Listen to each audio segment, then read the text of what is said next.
Dis avec moi miséricorde. La miséricorde, c'est le fait d'anticiper l'erreur de l'autre, de l'amoindrir et de la banaliser. C'est un caractère obligatoire que celui qui prie doit avoir. Vous allez fouiller sur toute la terre. Vous ne trouverez aucun être humain qui n'a pas un défaut. Vous êtes vous des saints. Moi, je l'ai toujours reconnu devant vous.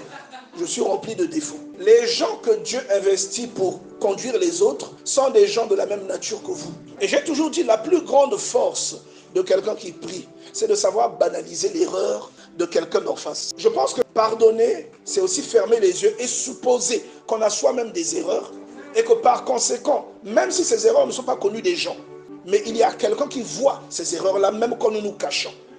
C'est pour dire que nous tous, nous n'avons pas le même genre d'erreur. Mais personne ne peut dire, moi je ne fais jamais d'erreur. Tu remarques ça parce que ce défaut-là est visible. Mais c'est quelqu'un de très social. Il ne peut pas te laisser dans un problème même quand lui-même il n'a rien. Pourtant, toi, tu es quelqu'un de cool.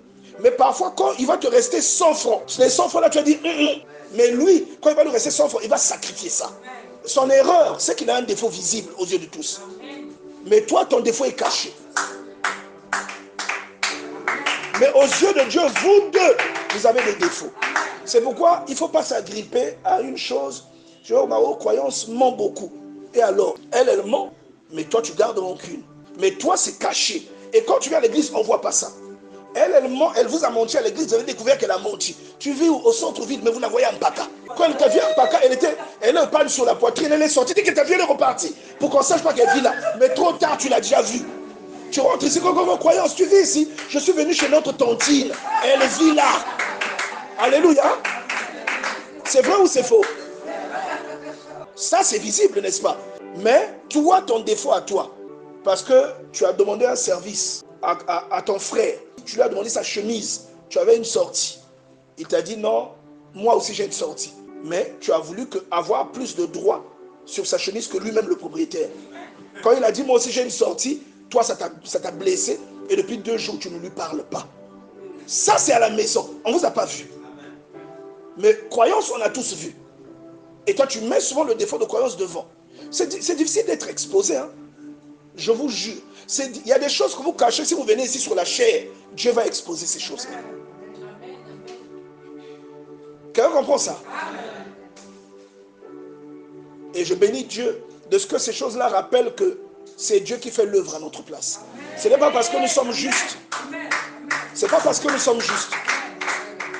Et l'apôtre Pierre dit, comment est-ce que vous pouvez vous conduire comme ça? Il a déchiré ses vêtements comme si c'était par notre piété que nous avons accompli ces miracles.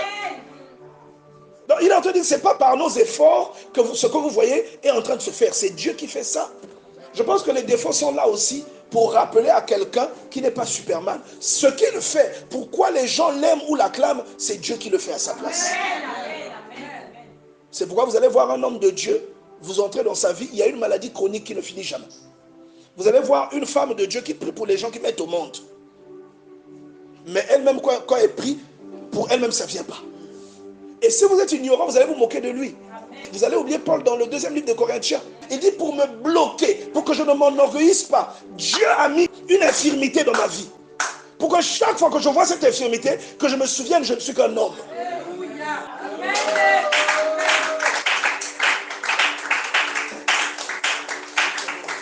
Alléluia.